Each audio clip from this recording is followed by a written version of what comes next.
ప్రభునందు ప్రియమైన దేవుని వారలారా,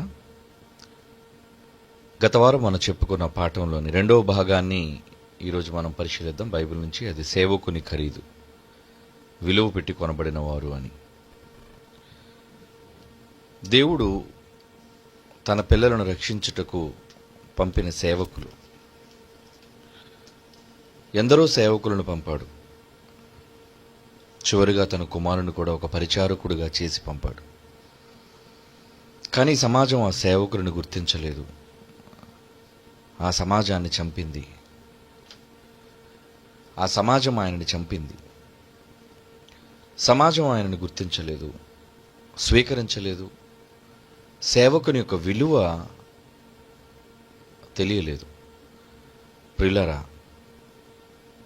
సేవకుడు ఎంతటి విలువైనవాడు అన్నది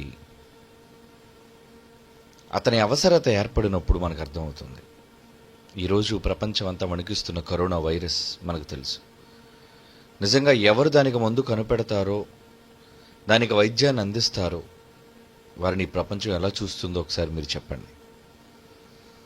దేశాలు సైతం వణికిపోతున్నాయి అంటే, అలాంటప్పుడు వాళ్ళని రక్షించే ఒక ఔషధాన్ని కనిపెట్టిన వాడు ఎంతటి ఘనుడవుతాడు. ప్రియులారా, సేవకుడు కూడా అటువంటి వాడు. శరీరానికి వచ్చిన ఒక చిన్ని రోగాన్ని, రుగ్మతను తగ్గించడానికి ఒక వైద్యుడు ఎలా అయితే తన సేవను అందిస్తాడు, మరి ఆత్మ, దానికి పట్టిన కలుషితం, దానిని నివారించే ఔషధం, దీనిని పంచేవాడే, మందు ఇచ్చేవాడే, స్వస్థపరిచేవాడే పరిచారకుడు. ప్రజలు రోగాలతోనే ఉంటారు. ఏది మంచి ఏది చెడు అని తెలుసుకొనలేని పరిస్థితుల్లో ప్రజలు ఉన్నప్పుడు, వారికి ఏది యుక్తమైనదో ముందుగా తెలుసుకొని దానిని ప్రజలకు అందించేవాడే నమ్మకమైనవాడు. చైనా దేశంలో మొట్టమొదటిసారిగా కరోనా వైరస్, దానిని ఒక భయంకరమైన వ్యాధిగా గుర్తించిన వైద్యుడు, ఆయన కూడా చచ్చిపోయాడు, మీకు తెలుసు. ఆ రోగాన్ని గుర్తించిన వైద్యుడు సైతం ఎందుకు బలైపోయాడు దానికి అంటే, రోగుల మధ్య పనిచేశాడు గనుక. సాటి మనుషులను వైద్య వృత్తిని చేపట్టినందుకు నా సేవలు నేను అందించాలి, ఈ రోగ తీవ్రత ఎంత భయంకరమైనదో అన్నది ప్రపంచానికి తెలియజెప్పిన ఆ రోజు ప్రపంచం గ్రహించలేకపోయింది కనుక తన కూడా మరణం బారిన పడ్డాడు. ఈరోజు ప్రపంచ దేశాలు వణికిపోతున్నాయి ఆ రోగాన్ని చూచి. కనుక ఆపదలో ప్రజలను ఆదుకునేవాడు వైద్యుడు అయితే, ఆత్మలను నిత్యాగ్ని దండనకు జారిపోకుండా శాశ్వత కాలం అది. మనుషులు ఇచ్చే ఈ ఔషధాలు ఇవన్నీ కూడా తాత్కాలికమైనవి, ఉపశమనం కలిగించేవి. జ్వరానికి మందు ఇచ్చినా మరలా జ్వరం రాకుండా పోదు. జలుబుకు మందు ఇచ్చినా మరలా జలుబు రాకుండా పోదు. తాత్కాలికమైన ఉపశమనాలతోనే మనం బ్రతికున్నంత కాలం 60-70 సంవత్సరాలు సంతోషదాయకమని మనం అనుకుంటున్నాం. కానీ ఆత్మకు ముగింపు లేదు. దాని జీవితకాలం అనంతకాలం. అటువంటి అనంతకాలాన్ని బాగు చేసేది ఎవరు? దానికి వైద్యాన్ని ఇచ్చేది ఎవరు? దానికి ఉన్న కల్మషాన్ని, ఆత్మ రోగాన్ని శుద్ధి చేసేది ఎవరు? దానికి ఒకే ఒక్క సమాధానం, సేవకుడు. కనుక అతని విలువ ఏంటో ఈ సమాజానికి ఇప్పుడు తెలియదండి. కన్ను మూసిన తరువాత నిత్యాగ్ని దండలలో, అగ్ని జ్వాలలలో యాతన పెట్టబడుతున్నప్పుడు సేవకుని విలువ ప్రతి మనిషికి అర్థమవుతుంది. ధనవంతుడు బ్రతికినంతకాలం చాలా ఆనందంగా బ్రతికాడు. వాడు ప్రతిరోజు సుఖపడ్డాడు. హఠాత్తుగా చచ్చిపోయాడు. ఒకరోజు పాతాళానికి వెళ్ళిపోయాడు. తాను విడిచి వచ్చిన తన సోదరుల గురించి ఆలోచిస్తున్నాడు, కుటుంబం కోసం. వాళ్ళకి ఏం చెప్పమని కోరుకుంటున్నాడో మీకు తెలుసు. అబ్రహాముని ఏం కోరుకోమంటున్నాడు? నాకు 5 సహోదరులు ఉన్నారు, వారి ఇంటికి దయచేసి లాజరును పంపించండి. ఎందుకు వెళ్ళాలి లాజరు? చెప్పాలి, ప్రకటించేవాడు కావాలి, లాజరు మాట అయితే వాళ్ళు నమ్ముతారు, లాజరు మాట అయితే వాళ్ళు వింటారు. దయించి ఎలాగైనా సరే లాజరును పంపండి. వాక్యాన్ని అందించటం ఎంత అవసరమో వాడు తెలుసుకున్నాడు. చూసారా, అగ్నిజ్వాలలలో యాతన పడుతున్నప్పుడు కూడా బోధ విలువ వాడికి అర్థమైంది. నాకు ఎన్నోసార్లు చెప్పాడు లాజరు, కానీ నేను వినలేదు. ఇప్పుడు మాత్రం అదే లాజరు నా అన్నదమ్ములకు చెప్పాలి అని వాడు భావిస్తున్నాడు. అంటే అక్కడికి వెళ్ళిన తరువాత సేవకుని యొక్క ఖరీదు, విలువ అర్థమైంది. కొందరు బండగా సామెత చెప్తారు, మొగుడు చేస్తే గాని ఆవిడకు బుద్ధి రాదట. అంటే బ్రతికున్నంతకాలం ఆయన విలువ తెలియదు, చనిపోయిన తరువాత ఆయన అవసరత ఏర్పడినప్పుడు, ఆయన వలన కలిగిన ఆదరణ లేనప్పుడు తెలుస్తుంది. కనుక ఈరోజు సమాజం సేవకుడు అనగానే చాలా చిన్ని చూపు చూస్తుంది. సేవకుడు అనగానే పని పాటు లేక బైబిల్ పట్టుకుని తిరిగేవాడండి. వీధుల వెంబడ, పట్టణాల వెంబడ, ఊర్ల వెంబడ తిరుగుతూ ఉంటారని క్రైస్తవులతో పాటు ఇక బయట వాళ్ళు కూడా, నమ్మని వాళ్ళు కూడా సేవకులను అలాగే చూస్తున్నారు. అందుకే వారిని దాడి చేస్తున్నారు, దండిస్తున్నారు, హింసకు గురి చేస్తున్నారు. వారు చెబుతున్న మాటలు ఎంత విలువైనవో అన్నది వాళ్ళకి అర్థం కావటం లేదు. వాళ్ళు మేలు కోరి అతను వాళ్ళ దగ్గరకు వచ్చాడు, దేవుడు పంపగా అతను వచ్చినవాడు అన్న విషయం వాళ్ళకి అర్థం కావటం లేదు. ప్రియులారా, నీ ప్రాణం ఎంత విలువైనది, దాని ఖరీదు. పాతాళానికి వెళ్ళిపోయిన తరువాత తిరిగి రాని లోకం అది, క్షమాపణ లేని లోకం అది. క్షమించమని ఒకరు వేడుకున్నా, పశ్చాత్తాపం నీకు వచ్చినా మరలా జీవితాన్ని మంచిగా బ్రతికే అవకాశం లేని లోకం అది. కనుక అక్కడ బోధ నీకు ఉపయోగం లేదు. అక్కడికి నీవు వెళ్లకుండా ఉండాలి అంటే సేవకుడు, ప్రకటించేవాడు, వాక్యోపదేశకుడు. ఈ సమాజానికి గాలి ఎంత అవసరమైనదో మనం అంతే కదండి. మనకి ముఖ్యమైనది ఆహారం కంటే ముందు మొట్టమొదటిసారిగా మనిషికి కావలసినది ప్రాణవాయువు, ఆక్సిజన్. అది ఉంటేనే, ప్రాణం ఉంటేనే, ప్రాణవాయువును తీసుకోగలిగితేనే నువ్వు ఆనందించే ఏ సుఖమైనా కావచ్చు, నువ్వు స్వీకరించే ఏ సంతోషమైనా కావచ్చు. కనుక అన్నిటికంటే అది ముఖ్యమైనది. ఇది ఎందుకు నేను చెప్పాను అంటే, ప్రతి మనిషికి ప్రాణవాయువు, ఆక్సిజన్ ఎంత అవసరమో ఈ లోకంలో, మరో లోకంలో ప్రతి మనిషి బ్రతకాలి అంటే సేవకుడు ప్రాణవాయువు లాంటివాడు, ప్రకటించేవాడు శ్వాస లాంటివాడు, ఊపిరి లాంటివాడు, నిన్ను బ్రతికించేవాడు అని అర్థం. మరో లోకంలో కూడా బ్రతకడానికి నీకు అవకాశం కల్పించేవాడు అని అర్థం. కనుక ప్రకటిస్తున్నాడు అంటే ఎందుకు ప్రకటిస్తున్నాడు, ఎందుకు ప్రకటించమని కోరుకున్నాడు అంటే ప్రకటించాలి. ప్రకటించకపోతే మీరు మార్పు చెందరు. మార్పు చెందకపోతే మీ ఆత్మ నిత్యాగ్ని దండనకు వెళ్ళి శిక్షకు లోనవుతుంది. ఆ శిక్ష ఎంతకాలం? అనంతకాలం. నిత్య శిక్ష నుంచి తప్పించుకోవాలి అంటే నిన్ను తప్పించే ఒకే ఒక్క నాథుడు సేవకుడు, ప్రకటించేవాడు. మీకు తెలుసు, ఫిలిప్పుకు దేవుని వాక్కు వచ్చి పరిగెత్తుకుని వెళ్ళు ఫిలిప్పు అంది. ఎక్కడికి?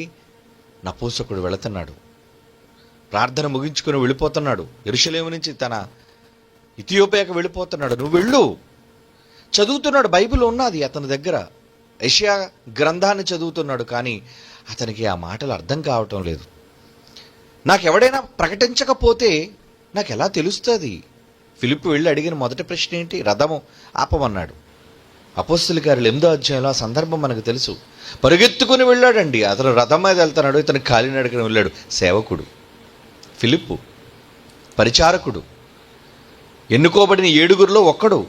స్టెఫెను తర్వాత వాడు ఫిలిప్పు.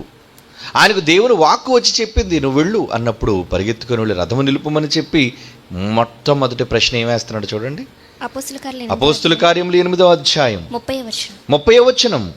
అపోస్తుల కార్యములు 8వ అధ్యాయం 30వ వచనం ఏమంటున్నాడు? ఫిలిప్పు దగ్గరకు పరిగెత్తుకొని పోయి అతడు ప్రవక్త అయిన యెషయా గ్రంథమును చదువుచుండగా విని నీవు చదువునది అయ్యా మీరు చదువుతున్నది మీరు గ్రహిస్తున్నారా అని అడుగగా అతడు ఎవడైనను నాకు త్రోవ చూపకుంటే, ఎంత మంచి మాట అన్నాడు, త్రోవ, నాకు మార్గం కావాలి, త్రోవ చూపకుంటే ఎలాగు గ్రహింపగలను?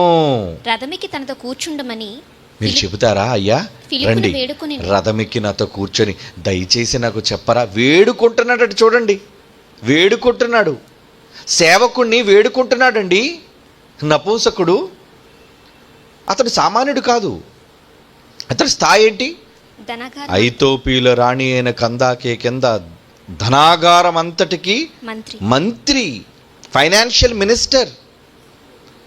ఇథియోపియా దేశానికి అతను ఆర్థిక శాఖ మంత్రి. ఒక మంత్రి స్థానంలో ఉన్న ఆయన ఒక సేవకుడు బతిమాలుకుంటున్నాడు, అయ్యా నాకు తోవ చూపించకపోతే నాకు ఎలా తెలుస్తుంది అయ్యా, రథమిక నాకు చెప్పరు. తెలుసుకున్నాడు, మార్గాన్ని విశదంగా నేర్చుకున్నాడు, వెంటనే బాప్తీసం పొందాడు, సంతోషించుతూ తన మార్గాన్ని వెళ్ళిపోయాడండి. బైబిల్లో కిందకి వెళితే అదే ఉంటుంది సందర్భం. అంటే పరలోకానికి బాట తెలుసుకున్నాడు. ఒకవేళ తెలుసుకోకపోతే, పుస్తకాలు ఉన్నాయి కదండి, పత్రికలు ఉన్నాయి కదండి, బైబిల్ ఉంది కదండి, ముద్రించబడింది కదండి, చదువుతున్నారు కదండి, చదివితే గ్రహింపు ఉంటే నీకు బోధకుడు ఎందుకు, ఇంకా పరిచారకుడు నీకెందుకు, నీకు విశదీకరించి చెప్పవలసిన సేవకుడు అవసరత ఏముంది? అంటే అందరూ బైబిల్ చదివి మార్పు చెందలేరు. బైబిలు క్లుప్తంగా రాయబడింది, సంక్షేపంగా రాయబడింది. సంక్షేపముగా రాయబడిన మాట మీరు ఎలా చదవాలి? చదివితే మీరు గ్రహిస్తారా? అందరూ గ్రహింపు ఉందా? లేదండి. అలా అనుకుంటే టెక్స్ట్ బుక్లు దొరుకుతున్నాయండి, దొరకటం లేదా? గైడులు దొరకటం లేదా? కళాశాలల్లో ఏవైతే పాఠాలు బోధిస్తున్నారో ఆ పాఠాలన్నీ కూడా టెక్స్ట్ బుక్ల రూపంలో, గైడుల రూపంలో ఉన్నాయి. పుస్తకాల దుకాణాల్లో అవి లభ్యమవుతున్నాయి. మరి వాటిని చదివి పాస్ అయిపోలేరా? లేదండి. మాస్టారు కావాలి, ప్రకటించేవాడు నీకు కావాలి, వివరించి చెప్పేవాడు కావాలి, సందేహం వస్తే నీ సందేహాన్ని నివృత్తి చేసేవాడు కావాలి. అతడండి బోధకుడు, మాస్టారు, గురువుగారు, ఉపాధ్యాయుడు. ఆ ఉపాధ్యాయుడే బైబిల్ నేర్చుకున్న సేవకుడు. అందరికీ రాదు కదా, అందరికీ తెలియదు కదా బైబిల్ నేర్చుకోవాలి. ఈరోజు చాలామంది డిగ్రీలు చేయటం లేదు. బీబీటీ చేయటం అంత అవసరమా? డిప్లొమా చేయటం అంత అవసరమా? మాస్టర్ ఆఫ్ బైబిల్ థియాలజీ చేయడం అంత అవసరమా? అయ్యో, ఈ సమాజానికి ఆ డిగ్రీ డాక్టర్ కన్నా విలువైనది, శాస్త్రవేత్త సైంటిస్ట్ కన్నా విలువైనది ఆ డిగ్రీ. సేవకుని యొక్క విలువది. ఎందుకంటే నువ్వు నేర్చుకోవాలి, నేర్చుకొని రాబోయే లోకానికి భూమి మీద బ్రతుకున్నప్పుడే మనిషి చనిపోయే ముందు చెప్పవలసిన పాఠాలు. ఉపాధ్యాయుడు కావాలి నువ్వు. ఎంత భాగ్యం అది! ఎంతోమందిని దేవుని వైపు త్రిప్పడానికి, ఆయన మార్గంలో నడిపించడానికి నువ్వు చూపించే బాట అయ్యాది. మలాకి గ్రంథం 2వ అధ్యాయం 6వ వచనం. మలాకి గ్రంథం 2వ అధ్యాయం 6వ వచనం చూడండి ప్రియులారా, ఏమంటున్నాడు?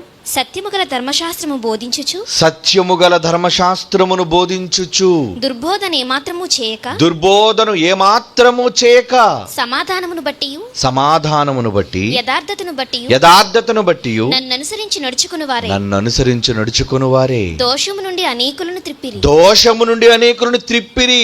దోషము నుంచి త్రిప్పేవారు, ఆత్మను రక్షించేవారు ఉపాధ్యాయులు, బోధించేవాళ్ళు అంటున్నాడు. చూడండి, బోధకులు.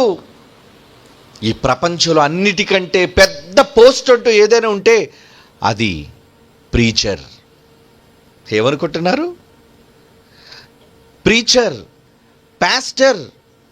ఈరోజు పాస్టర్ అనేసరికి మన భాషలో ముఖ్యంగా మన హైందవ సోదరుల మధ్య పాస్టరా మీరు అంటే ఏ దిక్కులేనుడు పాస్టర్ అని అలా మారిపోయింది సమాజం. దాని విలువ తెలియనిదిగా ఉంది. నిజానికి అతను బోధించే మాటలు ఎంత విలువైనవో, వారి ఆత్మలను రక్షించేవో వాళ్ళకి తెలియటం లేదు. పాస్టరా, మీ పిల్లలు ఏం చేస్తున్నారు? IAS, wonderful.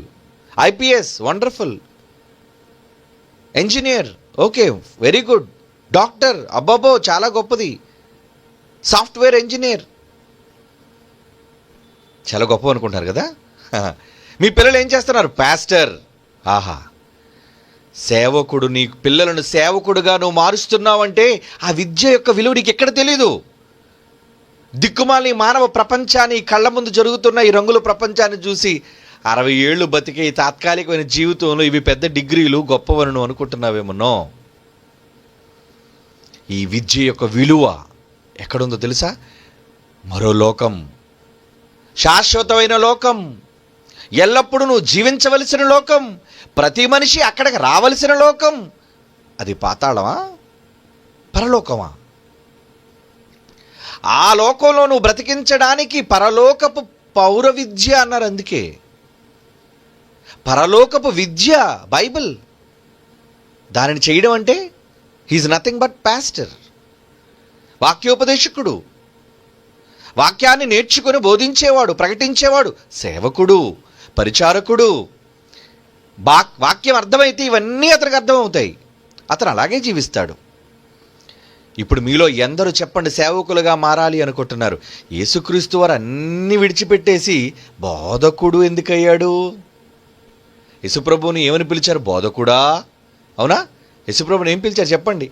శాస్త్రులు, పరిసయ్యులు, ప్రజలందరూ ఆయన దగ్గరకు వచ్చి బోధకుడా, నువ్వేనయ్యా బోధకుడివి, టీచర్, మాస్టర్, నువ్వు మాకు నేర్పించే పాస్టర్.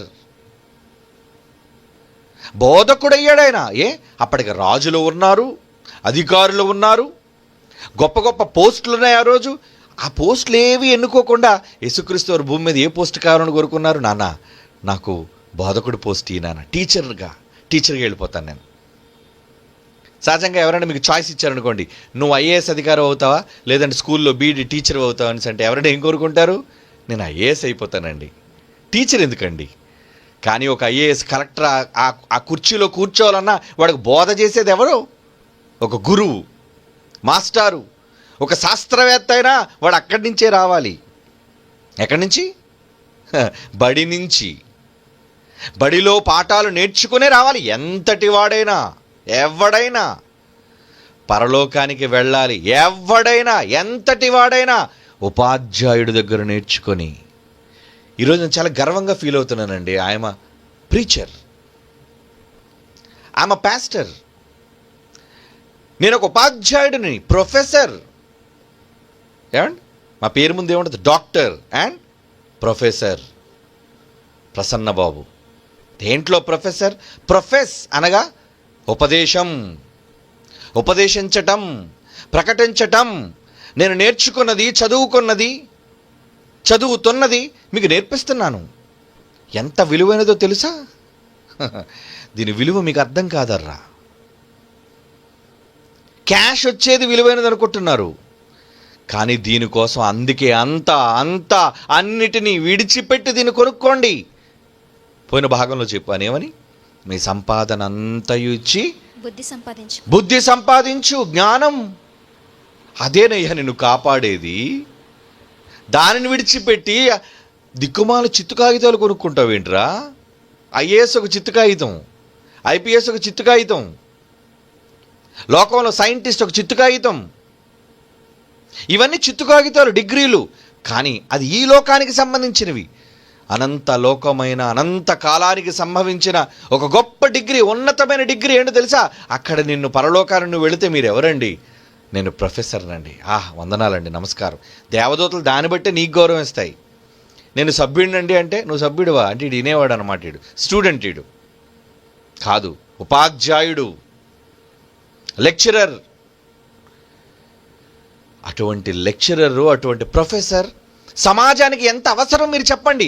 ఇలాంటి అవసరమైన దేవుని జ్ఞానాన్ని నేర్చుకోవడానికి ఎంత ఇచ్చి మీరు కొనుక్కోవాలి? అతని ఖరీదేంటో నీకు తెలుసా? అతని విలువేంటో నీకు తెలుసా? ఈ సమాజానికి బుద్ధి రావాలి. ఈ సమాజానికి బుద్ధి రావాలండి. చాలా చీప్గా చూస్తుంది. బైబిల్ అంటే చీపు, అవునా? బైబిల్ అంటే చీప్. బైబిలా? చెప్పాను కదా, ప్రతి వాడు ఊరకనే పంచటం వల్ల దీని విలువ తెలియకుండా చేసింది ఈ సమాజం. నో, అందులో మాటలు ఎంత విలువైనవి, రాబోయే జీవితంలో నిన్ను బతికించేవి, శాశ్వత కాలం నిన్ను బతికించేవు జీవపు మాటలవి. అవి ఏం చేయాలి? నువ్వు కొనేసుకో. ఏమండి, ఒకడి దగ్గర కోట్ల రూపాయలు ఆస్తుంది అనుకోండి, ఒకడు చావుకు మందు కనిపెట్టాడు అనుకోండి, అప్పుడు ఏం చేస్తాడు? ఏమండి, ఎంత ఈ మందు? మీ దగ్గరున్న ఆస్తి అంతా కూడా ఇచ్చేయాలండి. ఎన్ని 100 కోట్లు అంటే అన్ని 100 కోట్లు. అప్పుడు వాడు ఏం చేయాలి? తెలివైన వాడైతే ఏం చేయాలి చెప్పండి? రే, నా 100 కోట్లన్నీ ఇచ్చేసి నేను ఆయుష్ను కొనేసుకుంటాను. నువ్వు బతుకుంటేనే కదా అనుభవించగలవు. కనుక బుద్ధి గలవాడు, జ్ఞానవంతుడైన వాడు ముందు తన ఆస్తి అంతా ఇచ్చి జీవితకాలాన్ని సంపాదించుకోవాలి. బుద్ధిహీనుడైతే ఏం చేస్తాడు? నాకు జీవితకాలం వద్దు కానీ నా ఆస్తి నేను ఎవరికి ఇవ్వను. ఎంతకాలం అనుభవిస్తావు? అనుభవించి చస్తావు. అనంతకాలం అనుభవించే జీవితం కావాలా? 60 సంవత్సరాలు ఎంత అనుభవించేస్తావు నువ్వు ఈ కోట్ల రూపాయలని? అంటే అనంతమైన జీవితం కోసం కోట్ల రూపాయలను దాచుకొని వదులుకున్నావంటే నువ్వు పిచ్చివాడు కాకపోతే ఏమనాలి? శాశ్వత కాలం బ్రతుకుందన్న సంగతి తెలిసి దానికోసం పెట్టుబడి పెట్టకుండా భూ సంబంధమైన జ్ఞానం కోసం నువ్వు పెట్టుబడి పెట్టి దీన్ని తృణీకరిస్తున్నావు అంటే నువ్వు ఎంత మూర్ఖుడివి. ఇప్పుడు తెలియదు నీకు ఇది. సేవకుని విలువ కానీ సేవకుని ఖరీదు కానీ నీకు అర్థం కాదు ఇప్పుడు.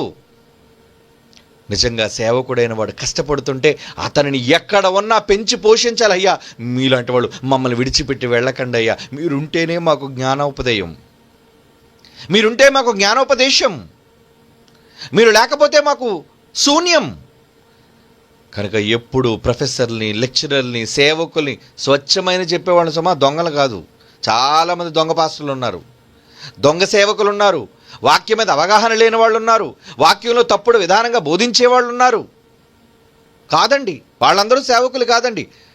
నిజంగా నిష్ఠాగరిష్టంగా నిష్ణాతులుగా మారటం, సబ్జెక్ట్ బైబిల్లో మొత్తం అన్నీ తెలుసుకునేవాళ్ళు, అలాంటి వాడిని మీరు దూరం చేసుకోకూడదు ఎప్పుడు. ప్రతి ఊరికి డాక్టర్ అవసరం కదండి, అవునా? మాకు డాక్టర్ అక్కర్లేదని ఏ ఊరిని అందనుకోండి, ఏమనాలి? అయ్యో, ఎంత పిచ్చోళ్ళరా మీరు. రోగం వస్తే డాక్టరేరా కావాలి? నీ ప్రాణం నిలబెట్టడానికి వైద్యుడేరా కావాలి? కనుక ఈరోజు వైద్యులు ఎంత ముఖ్యమో ఈ సమాజానికి, సేవకుడు అంత ముఖ్యమైన వాడు. అలాంటి సేవకుడు మీరు పోషించగలుగుతున్నారా? అలాంటి సేవకుడు మంచి చెడ్డలు మీరు చూడగలుగుతున్నారా? సేవకులు పేదరికంలో బ్రతుకుతున్నారు, సేవకులు ఇబ్బందుల్లో ఉన్నారు, సేవకులు లేమిలో ఉన్నారు. అలాంటి వాడిని కాపాడుకుంటేనే మీకు బ్రతుకుంది. కానీ మీరు ఆడెలా చేస్తే చావని, మనం బ్రతుకుంటే చాలు. వాడు బ్రతికితేనే నువ్వు బ్రతికేది. ఉపాధ్యాయుడు బ్రతుకుంటేనే నీకు ఉపాధి ఉండేది. ఉపాధ్యాయుడు నువ్వు కాపాడుకోకపోతే అసలు నీ బ్రతుకే శూన్యం, నీ భవిష్యత్తే వినాశనం.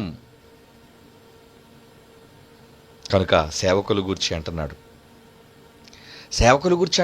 అలాంటి సేవ చేయడానికి మొదటి శతాబ్దంలో పౌలు ముందుకొస్తే, ఏమండి, ఇలాంటి వాక్యం చెప్పడానికి ముందుకు వెళితే ఎంత ఖరీదు పెట్టాలి? పెడతాం ఖరీదు. ఇప్పుడు ఇది దోచుకోవడానికో సంపాదించదు దాచుకోవడానికో చెబుతున్న మాటలు కావివి. పరలోకానికి సంబంధించిన విలువైన మాటలు, దేవుని వాక్యపు విలువలను మీకు నేర్పించే మాటలు ఇవి. దొంగలు చెబుతారు ఏమని? మిమ్మల్ని భయపెట్టి మీ దగ్గర ధనాన్ని దోచుకోవడానికి మిమ్మల్ని మభ్యపరిచి చెప్పే మాటలవి. కానీ నిజమైన సేవకుడు విలువ మీకు అర్థమైతే సేవకుడిని మీరు పోగొట్టుకోకూడదు. మొదటి శతాబ్దంలో పౌలు లాంటి మహాభక్తుడు, సేవకుడు అన్నిటినీ విడిచిపెట్టి సేవే అనుకున్నాడండి. ఉద్యోగం లేదండి ఆయనకి. గుర్రాల మీద తిరిగిన వ్యక్తి, అధికార పత్రాలు ప్రభుత్వం దగ్గర నుంచి, గవర్నమెంట్ నుంచి అధికారము పొందిన వ్యక్తి. అలాంటి వాడు ప్రభువును నమ్ముకున్న తర్వాత అధికారాన్ని విడిచిపెట్టి, గుర్రాలను విడిచిపెట్టి సేవే సమస్తం అనుకుని దిగిపోయాడండి. అలాంటి సేవకుడిని ఎవరండి పోషించారు? అలాంటి సేవకుడిని ఎవరండి చూసుకున్నారు? చూసుకోలేదండి. ఉన్నాయి సంఘాలు, కొలసి సంఘం, దెస్సలోనిక సంఘం, అకయ సంఘం, బెరయ సంఘం, ఆసియాలో సంఘాలు, యూరోప్లో సంఘాలు, ఎన్నో సంఘాలు. కానీ ఎన్ని సంఘాలండి ఆయనకు భోజనం పెట్టాయి? ఎన్ని సంఘాలండి ఆ సేవకును గుర్తించి ఆయన అవసరతను తీర్చాయి?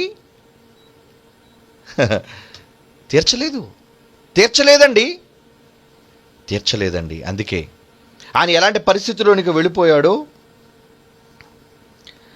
ఆయన ఎలాంటి పరిస్థితుల్లో ఉన్నాడో మాట్లాడుతున్నాడో చూడండి. 2 కొరింథీ పత్రిక 11వ అధ్యాయం 9వ వచనం. 2 కొరింథీ పత్రిక 11వ అధ్యాయం 9వ వచనం. నేను మీ యొద్ద ఉన్నప్పుడు, 2 కొరింథీ పత్రిక 11వ అధ్యాయం 9వ వచనం. నేను మీ యొద్ద ఉన్నప్పుడు నాకు అక్కర కలిగి ఉండగా, నాకు అవసరత కలిగింది. అవసరత ఎవరిని అడగగలడు చెప్పండి? నాకు అవసరత కలిగి ఉండగా నేను ఎవరి మీద భారం మోపలేదే.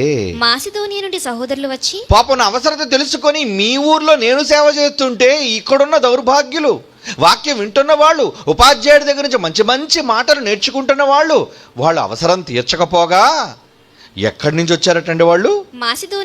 మాసిదోనియా నుండి సహోదరులు వచ్చి నా అక్కర తీర్చిరి.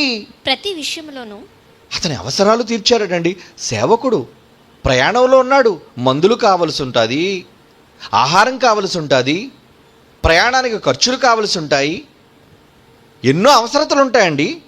కానీ వాళ్ళు తీర్చలేదటండి. ప్రతి విషయములోనూ నేను మీకు భారముగా ఉండకుండా జాగ్రత్త పడి తిని, ఇక మీదట జాగ్రత్త పడుతున్న భలే శిష్యులురా మీరందరూ. ఏమండి అంటే మరి తీర్చిన వాళ్ళు ఎవరు అంటే వీళ్ళు తీర్చకూడదా? ఎక్కడి నుంచో వాళ్ళు తీసుకొచ్చి ఈయనకి సహాయం చేయాలా? మరి నువ్వేం చేస్తున్నావు ఎక్కడుండి? నీ ఎదురుగున్న నీ సహోదరుని, నీ సేవకుడిని చూసి ఏ రోజైనా అయ్యా మీరు ఏ అవసరతల్లో ఉన్నారు, మీ ఏ ఇబ్బందుల్లో ఉన్నారు చెప్పుకుంటాడండి? చెప్పుకుంటాడా మీతో? సేవకుడు చెప్పుకోడు మీతో. ప్రతి సేవకునికి ఎన్నో కష్టాలు, అవసరతలు, సమస్యలు ఉంటాయి.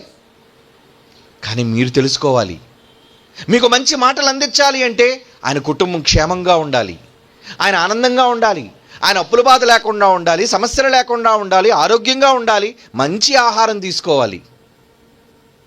ఏమండి మరి అలా సేవకుడు ఆరోగ్యంగా ఉంటేనే కదా, ఆయన బ్రతుకుంటేనే కదా మీరు బ్రతికేది. కనుక ఆయన బతికించుకోవడానికి ఏం ప్రయత్నం చేస్తున్నారు మీరు? వాక్యం అయితే వినేస్తున్నారు. ఇప్పుడు పౌలు గారు కూడా చెప్తుంది ఎలాంటి వాళ్ళంటే, ఇదిగోండి కేవలం వాక్యం వాళ్ళ కోసం చెప్తున్నాడు. వీళ్ళు ఎలాంటి వాళ్ళు? వినటమే. పౌలు గారు వచ్చారండి, గొప్ప ప్రసంగికుడు, అయ్యా చెప్పండి మంచి పాఠం ఈరోజు చేయండి, కొత్త పాఠం, కొత్త సబ్జెక్టు. సహజంగా మీలో చాలామందికి ప్రసన్నబాబు ఆదివారం ఆయన వస్తున్నారంటే ఏదో ఒక సబ్జెక్ట్ ఉంటుంది, ఏదో ఒక టైటిల్ ఉంటుంది. అది మీకు తెలుసు, నేను చెప్పవలసిన పని లేదు.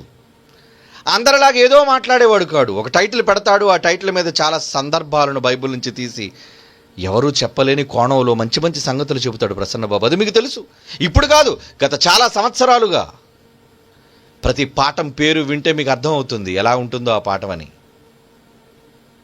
ఎందరో ఆ పాఠాలు విని కన్నీళ్లు పడుతున్నారు, ఎందరో ఆ పాఠాలు విని ఆనందపడుతున్నారు. అబ్బా ఇలాంటి జ్ఞానం మేము వినలేదండి అని. అది నా జ్ఞానం కాదులేండి, దేవుడి దగ్గర నేర్చుకున్న జ్ఞానం. ఈ పుస్తకంలో రాయబడిన మాటలు చదివి నేర్చుకున్న జ్ఞానం, నా తండ్రి దగ్గర నేను నేర్చుకున్న కొంత జ్ఞానం. ప్రియులారా, పౌలు గారు మంచి మంచి మాటలు చెప్పడానికి ఆయన వస్తే వినడానికి వీళ్ళు అలవాటు పడి ఆయన అవసరతలు చూడట్లేదటండి. అందుకే ఏమంటున్నాడు 9వ వచనంలో, నేను మీ యొద్ద ఉన్నప్పుడు నాకు అక్కర కలిగి ఉండగా నేను ఎవరి మీద భారము మోపలేదు. మాసిదోనియాలో నుండి సహోదరులు వచ్చి నా అక్కర తీర్చిరి. మరి ఎక్కడున్న వాళ్ళు ఏమైపోయారు? కొరింథీలో ఉన్న వాళ్ళు ఏమైపోయారు? కొరింథీకి సంఘానికి కదండి రాస్తున్నాడు. అంటే ఇక్కడ ఉన్న వాళ్ళు పట్టించుకోరా మీరు? వాళ్ళు ఎక్కడి నుంచో మాసిదోనియా నుంచి వచ్చి పౌలు గారు అవసరతలు తీర్చాలా? పౌలు గారు తీసేసుకున్నారు, పౌలు గారు డబ్బులు తీసేసుకున్నారు. ఇదే కదండి.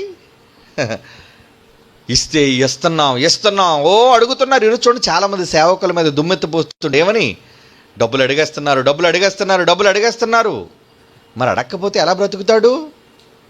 వేరే వ్యాపారం లేదే, వేరే ఉద్యోగం లేదే. ఇప్పుడు నాకు ఏమైనా వ్యాపారం ఉందనుకోండి, నాకు ఏమైనా సంపాదన ఉందనుకోండి, అప్పుడు మీ దగ్గర నేను చేయి చాపాల్సిన అవసరం లేదు. నాకు 24 గంటలు 31 రోజులు 365 రోజులు సంవత్సరం అంతా కూడా ఇదే దేవుని పనిలో ఉన్నప్పుడు బైబిల్ చదవడం, మీకు మాటలు నేర్పించడం, బైబిల్ చదవడం, మీకు మాటలు నేర్పించడం, ఇవన్నీ నేర్పించే పనిలో ఉన్నప్పుడు మరి నా అవసరత తీర్చేదెవరు? నా కుటుంబ అవసరతలు తీర్చేదెవరు? సేవకుల అవసరతలు తీర్చేదెవరు? సేవకులు అంటే మంచి మాటలు చెప్పాలి, మీకు కొత్త సంగతులు నేర్పించాలి, పరలోకానికి మిమ్మల్ని తీసుకెళ్ళిపోవాలి.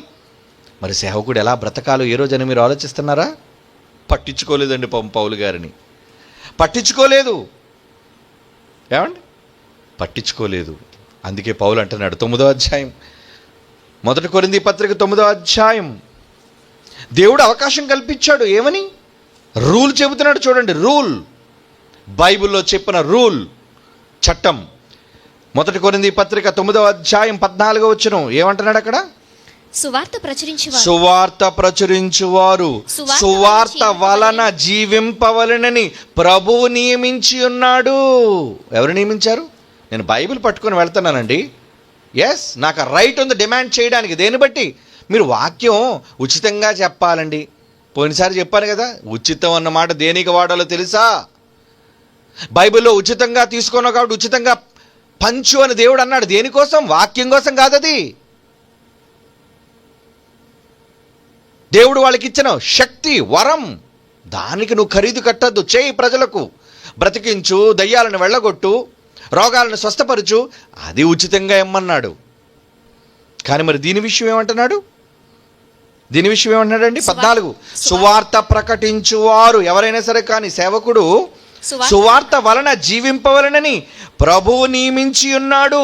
నేనైతే వీటిలో దేనినైనా వినియోగించుకొనలేదు. మీరు నా ఎడల ఇలాగ జరుపవలనని కూడా ఈ సంగతులు రాయలేదు. నేను మాత్రం మీ దగ్గర ఉపయోగించుకోలేదు. కొరింథీలు అంటే ఎంత దొంగలో చూడండి. ఎక్కడో మాసిదోనియా వాళ్ళు ఇవ్వాలా? ఎక్కడో ఫిలిప్పీ సంఘం పంపించాలా ఎపఫ్రోదితుని? ఏమండి, పౌలు గారు ఉద్యోగం చేస్తారు కదండి. పౌలు గారు సేవ మానేసి సేవ చేసుకుంటూ డేరాలు కుట్టేసుకొని ఎన్ని కోట్లు సంపాదించాడు, ఎన్ని లక్షలు సంపాదించాడు డేరాలు కుట్టుకొని. అతనితో పాటు ఉన్న వాళ్ళకి అందరికీ భోజనం పెట్టడానికి, నాతో పాటు ఉన్నవారికి ఈ నా చేతులు కష్టపడ్డా అన్నాడు. అంటే 365 రోజులు ఆయన డేరాలు కుట్టే పోషించుకున్నాడా? ఒకళ్ళు డేరాలు కుట్టే తను తాను పోషించుకుని ఉద్యోగం చేసుకుంటే సహోదరులు ఎందుకు వచ్చి మరలా తన అవసరతలు తీర్చాలి? మీరు చెప్పండి. అంటే డేరాలు 24 గంటల పని కాదది. నెల 30 రోజులు ఉండే పని కాదది. డేరా చిరిగిపోవాలి, ఎవడైనా ఇతని దగ్గరికి రావాలి, అయ్యా నా డేరాకి కన్నం పడింది అయ్యా అంటే సూది దారంతో ఈయన కొట్టాలి, ప్యాచ్ వేయాలి. ఏమండి? అలా చెప్తే మీకు అర్థం అవుతుంది. రోడ్ల మీద టైర్లు ప్యాచ్ చేసుకొని ఉంటారు. ఆడు ఎలా ఉంటాడు చెప్పండి? ఆడికి ఒక బెంచ్ కారు, ఆడికి మంచి భవనం, ఆడికి మంచి భోజనం ఉంటుందా? ఏముంటుంది చెప్పండి? ఎవడో టైరు ప్యాచ్ అయిపోవాలా. ప్యాచ్ అయితేనే కానీ వీడి దగ్గరికి రాడు. వచ్చిన తర్వాత వీడు టైర్కి ప్యాచ్ చేయాలి. రబ్బరు బాగా తోమి తోమి తోమి తోమి. చిన్నప్పుడు ఉండేదండి, ఇప్పుడైతే అంత స్టిక్కరింగ్ టైప్ వచ్చేసింది. అవునా? ఏంటి రోజుకి కనీసం ఒక 100 బళ్ళు వచ్చేస్తండి ఎవరికైనా. ప్యాచ్ చేస్తే ఎంత ఇస్తాం మనం? ఇదిగో ఈ 10,000 రూపాయలు నీకు ఒక ప్యాచీకి ఇస్తానని ఎవడన్నా ఇస్తాడా? ఎంత? 50 తీసుకో అంటాడు. ఒక ప్యాచీకి 50. అలా డేరాలు కుట్టుకొని ఎన్ని 50లు సంపాదిస్తే ఎంతమందికి ఈయన భోజనం చేస్తాడు, ఎంతమందికి ఈయన భోజనం పెడతాడు?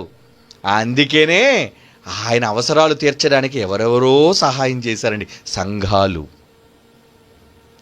నేను ఎవరికీ చెయ్యి చాపలేదని ఇక్కడ మాట్లాడుతూ మరి సంఘాల దగ్గర ఎందుకు ఈయన పుచ్చుకున్నాడు?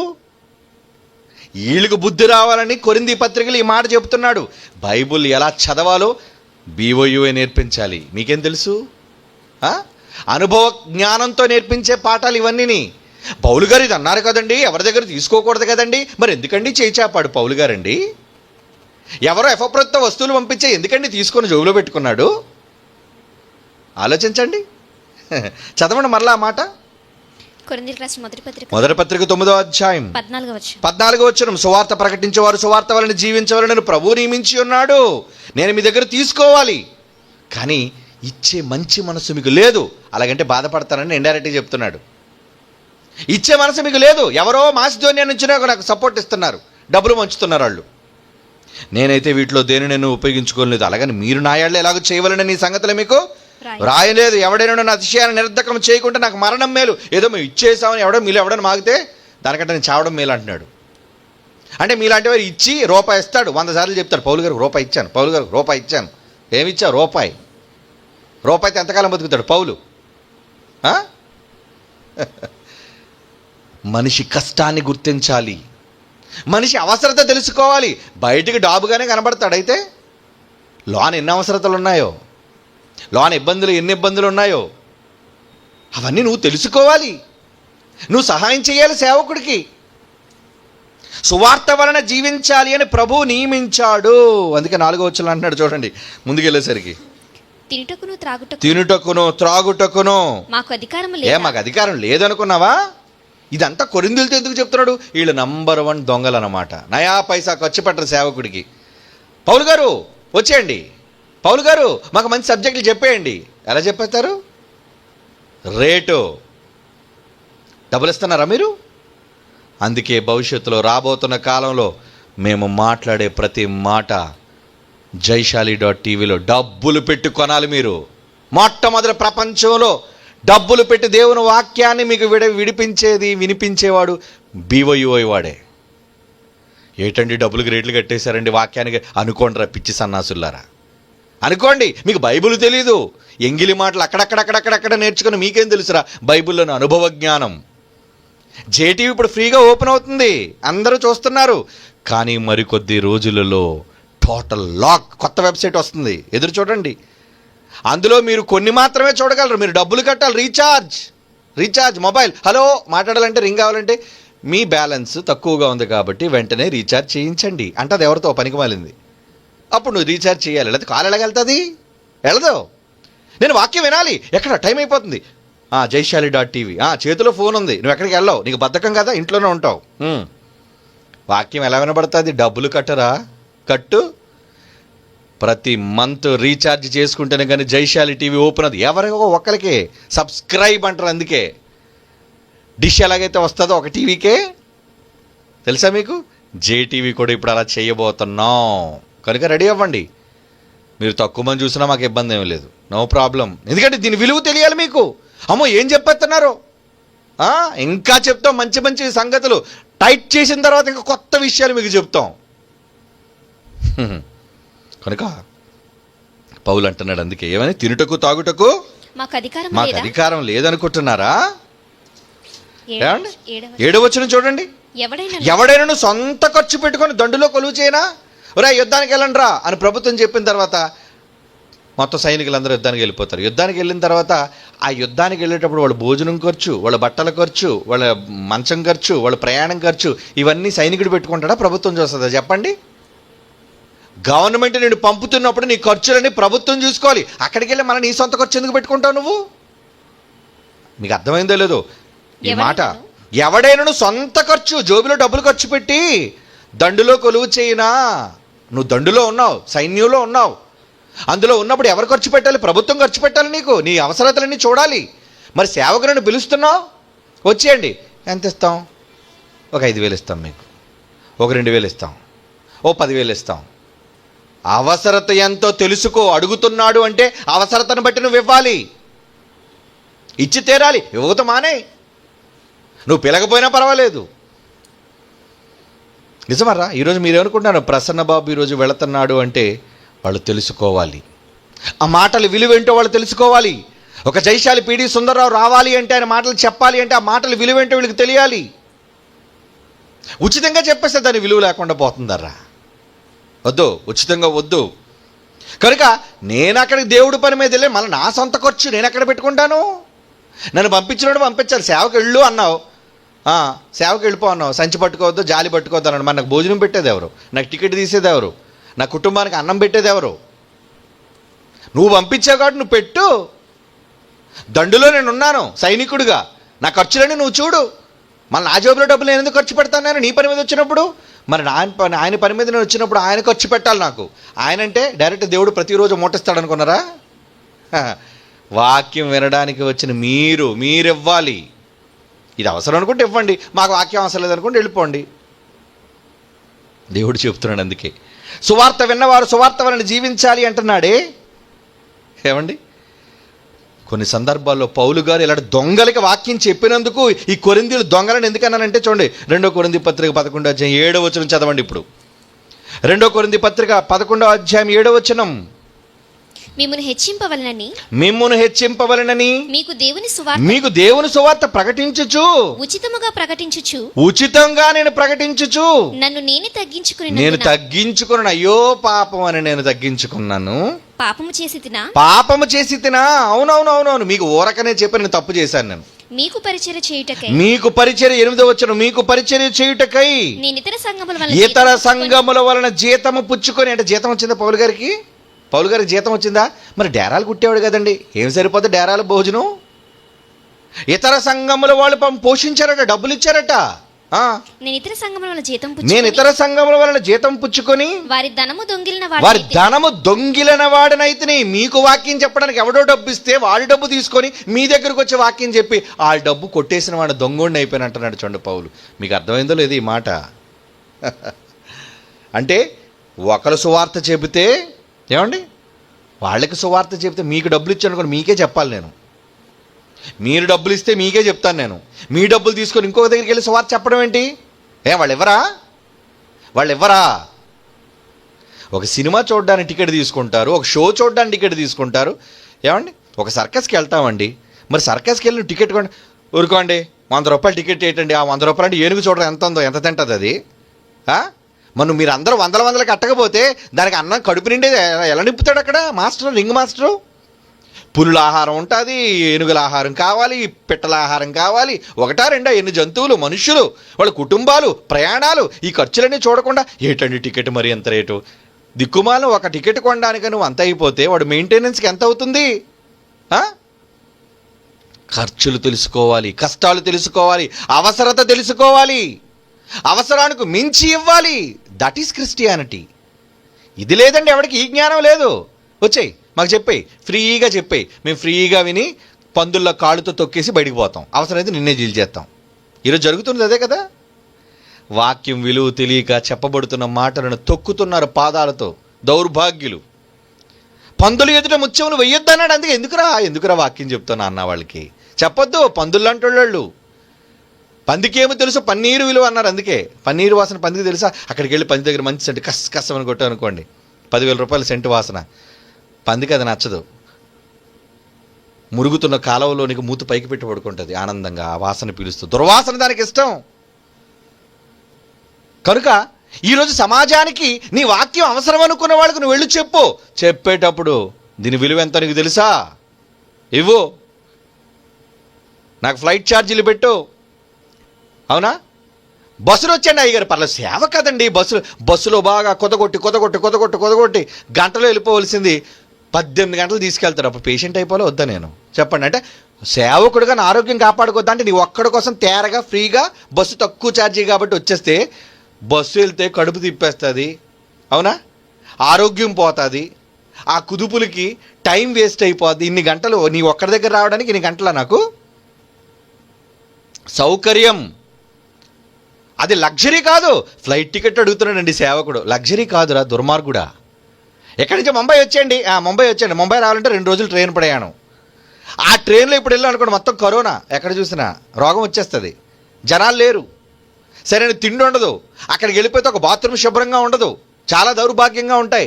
మరి ఇప్పుడు పేషెంట్ అయిపోయి నేను తుమ్ముకొని దగ్గుకొని నేను అక్కడికి వచ్చాను అనుకోండి, ముందు హాస్పిటల్లో తీసుకెళ్ళాను, స్టేజ్ ఎక్కించరు మీరు నన్ను.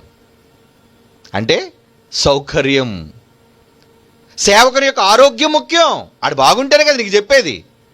అంటే వాడికి మంచి భోజనం, అలాగని పరవన్నాలు పలావులు కాదు అక్కడ కావాల్సింది, ఆరోగ్యకరమైన భోజనం, సేఫ్ జర్నీ, త్వరగా అయ్యేది, అలసిపోకుండా ఉండేది.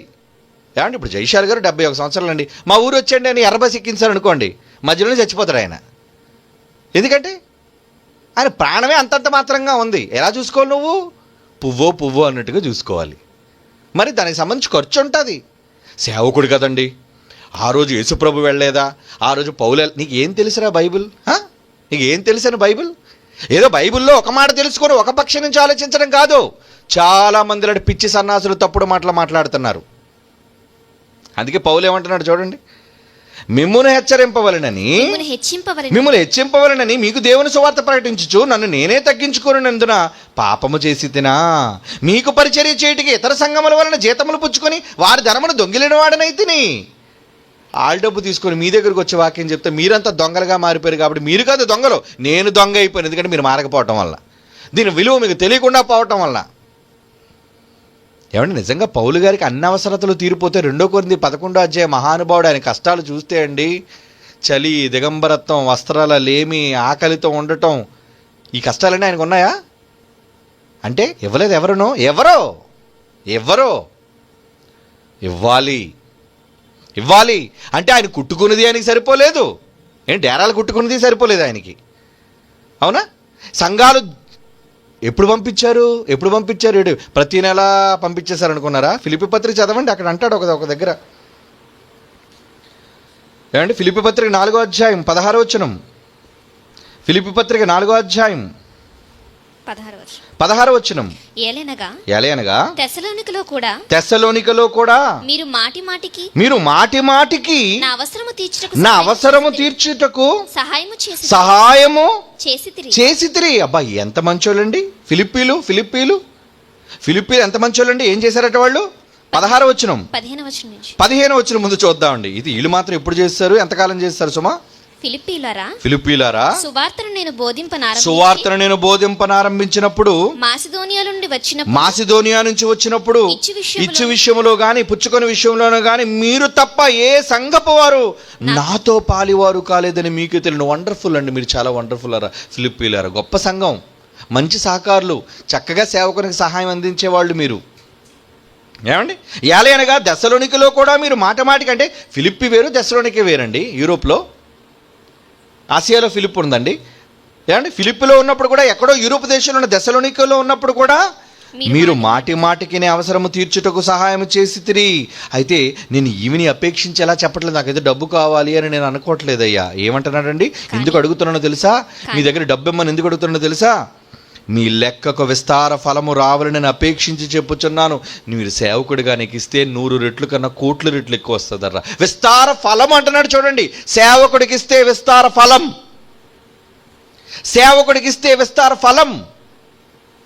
కావాలా మీకు విస్తార ఫలం? ఏ రోజు ఎవరైనా వచ్చి సేవ కోసం ఇది ఖర్చు పెట్టండి అని ఒక్కలు అనరండి. ఎందుకు? మనం ఇవ్వాల్సిన అవసరం ఉందా? వింటాం, మీరు ఏదైనా చెప్పండి, ఎంతసేపు అయినా. నాదస్వరం ఊదుతున్నాడు పాము పడగెత్తి ఆడుతున్నట్టు మేము అలా ఊగుతాం. అందుకే దీని విలువ తెలియని వాళ్ళకి ప్రకటించకూడదు. కింద మీకు రేటు పెడతారు, ఇక్కడ లైవ్కి రేటు పెడతారు, చూసుకోండి. రుసుము చెల్లించి రండి, వినండి. ఈవిని అపేక్షించేలాగా చెప్పటం లేదు, కానీ మీ లెక్కకు విస్తార ఫలం రావాలని నేను అపేక్షించి చెప్పుచున్నాను. నాకు సమస్తమును సమృద్ధిగా కలిగి ఉన్నది. అబ్బా, మీరు ఎలాగిచ్చారటండి? వాళ్ళు సమృద్ధి నిండుగా ఇచ్చారండి, అరకొరగా ఇవ్వడం కాదు. కొంతమంది సేవకు పిలుస్తారండి, పిలిచి అన్నయ్య గారు డబ్బులు లేవండి. ఆడ దిక్కుమాల ముఖం పెట్టిన తర్వాత ఏమడుగుతాం? సరే బాబు నువ్వు చెప్పొద్దు. ఇంకా చాలామంది వెళ్తాం కానండి, డబ్బులు తిరిగి ఇవ్వరండి, ఇచ్చి పంపరండి. ఛార్జీలు ఉన్నాయో లేదో ఆలోచించరండి. అన్నయ్య గారు ఏమనుకోకండి, అన్నయ్య గారు కష్టాల్లో ఉన్నాం. నీ కష్టాల్లో ఉంటే మీటింగ్ ఎందుకు పెట్టావు? మరి నీ కష్టాలు నాతో చెప్పుకున్నావు, మరి నా కష్టాలు ఎవరితో చెప్పను? నా అవసరతలు ఎవరితో చెప్పమంటావు? నువ్వు సులువుగా వెళ్ళిపోమంటున్నావు దండం పెట్టేసి. ఇలా చాలామంది ఇవ్వకుండా ఒట్టి చేతులతో పంపించేస్తారండి. ఇవ్వవలసిన దాంట్లో పూర్తిగా ఇవ్వకుండా పంపుతారండి. అవన్నీ మీకు తెలియవు. కానీ ఏం చేస్తాం?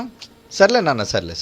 కొన్ని సందర్భాల్లో అయితే అండి మేమే తిరిగి వాళ్ళకి ఇచ్చిన సందర్భాలు ఉన్నాయండి. బాబు నువ్వు ఏడు మరి బొత్తుగా అడుక్కు తినేవాళ్ళగా ఉన్నాడు, ఎడుతారు, కన్నీళ్ళు పెట్టుకుంటారు, బోరు అని. ఏరంటే దీనికి డబ్బులు కట్టలేదు. ఎవరు బాబు తీసుకోరా బాబు, డబ్బులు తీసుకో, నీకు ఒక దండం, ఈ డబ్బులు కూడా నాకు వద్దు, తీసుకుపో అంటే ఆ తినేది కూడా తినేవారు సరిగ్గా. ఏడుతూ తినండి అని పెడుతున్నాను అనుకోండి, ఏం తింటాడాడు? ఇలాంటి దౌర్భాగ్యులైన వాళ్ళు ఉంటారు. దేవుడు పని డబ్బు లేకపోతే చేయడం మానేయి. చెయ్యాలంటావా? అన్నిటికంటే గొప్పగా చెయ్యి. తీరా చేస్తానని చెప్పిన తర్వాత ఇంత డబ్బులు లేవండి అని బికార ముఖం పెట్టొద్దు. నిజంగా బికారం వచ్చి చస్తావు. నీ దగ్గర ఆర్థికపరమైన డబ్బులు ఉంటేనే రెడీ అవు, దేవుడు పని చేయి. నువ్వు చేస్తుంది మా పని కాదు, దేవుడు పని. ఘనంగా ఉండాలి ఆయన పని. అందుకే పౌలు ఏమంటున్నాడు చూడండి, ఫిలిప్పీ పత్రిక 4వ అధ్యాయం 17. నేను ఈవిని అపేక్షించేలాగా చెప్పట్లేదు, కానీ మీ లెక్కకు విస్తార ఫలం రావాలని నేను అపేక్షించి చెప్పుచున్నాను. నాకు సమస్తమును సమృద్ధిగా కలిగి ఉన్నది. మీరు పంపిన వస్తువులు ఎఫప్రోతు వల్ల పుచ్చుకొని ఏమీ తక్కువ లేక ఉన్నాను. అవి మనోహరమైన సువాసనయు దేవునికి ప్రీతికరమైన ఇష్టమైన యాగమునై ఉన్నవి. ఎంత మంచిది. అయితే ఫిలిప్పీలు ఎంత మంచోళ్ళ. అవునండి, ఎంతకాలం ఇచ్చేసారు అనుకున్నారు వీళ్ళు? ముందుకు చదవండి. 10వ వచనం, అదే ఫిలిప్పీలు. మనం ఇందాక చదవగానే ఎఫెసీయులు పంపించారట, అన్ని పుష్టిగా ఇచ్చారట. వీళ్ళు మాత్రం ఎంతకాలం ఇచ్చారు, ఎప్పుడు ఇచ్చారు? 10వ వచనం, ఫిలిప్పీ పత్రిక 4వ అధ్యాయం 10వ వచనం. నన్ను గూర్చి మీరిన్నాళ్లకు మరలా యోచన చేసాగిరని. ఇన్ని రోజుల తర్వాత అనలేదు, ఎన్నాళ్ళకంటే చాలా సంవత్సరాలు మర్చిపోయారు పౌలు గారిని. మళ్ళీ ఈ మధ్యనే పౌలు గారు గుర్తొచ్చారనమాట. ఏమని, ఒరే పౌలు గారు రా, ఈ మధ్యన ఆయన ప్రసంగం విన్నావురా, చాలా బాగుంది ఆయన ప్రసంగం, మరి ఆయన మంచి అట్లా ఏంట్రా, ఆయన పాపం ఏంటి అవసరతల్లో ఉన్నారు అని ఆలోచించడం ప్రారంభించారట. ఎంతకాలం తర్వాత? ఎన్నాళ్ల తర్వాత. ఏమండి, నన్ను గూర్చి మీరు ఎన్నాళ్లకు మరలా యోచన చేయసాగితురని ప్రభువునందు మిక్కిలి సంతోషించుచుంటుని. అండి, నిజంగా కొన్ని సందర్భాల్లో అండి అసలు డబ్బులు చేతిలో ఉండవండి, ఒక పెద్ద అవసరత ఉంటుందండి. మీరు నమ్మరారా, నేను అంటే జరిగిన ప్రత్యక్ష నిజం మీకు చెప్తాను. నిన్నే ఒక మీటింగ్కి వెళ్ళాను. ఆ మీటింగ్కి వెళ్తున్నప్పుడు నాతో పాటు కారులో ఒక ఆయన వస్తున్నప్పుడు తన బాధను చెప్తున్నాడు. ఏమంటే, అర్జెంటుగా అన్నయ్య గారు, నా భార్యకి బాగాలేదండి. పాపం వచ్చాడు, మీటింగ్కి వచ్చాడు, నన్ను మీటింగ్కి తీసుకెళ్తున్నాడు. నేను అర్జెంటుగా హైదరాబాద్కి రెఫర్ చేశారండి, ఆమె చావు బతుకుల మధ్య ఉంది, వెంటనే తీసుకుని వెళ్ళి వైద్యం చేయకపోతే సిటీ స్కాన్ చేయించాలట అన్నయ్య గారు. పాపం పేదోడండి, లారీ డ్రైవరు. వెంటనే నేను 10,000 రూపాయలు ఇచ్చేసానండి. నాన్న వెంటనే తీసుకెళ్ళి సిటీ స్కాన్ అది చేస్తేనే కానీ రోగం ఏంటో తెలియదు.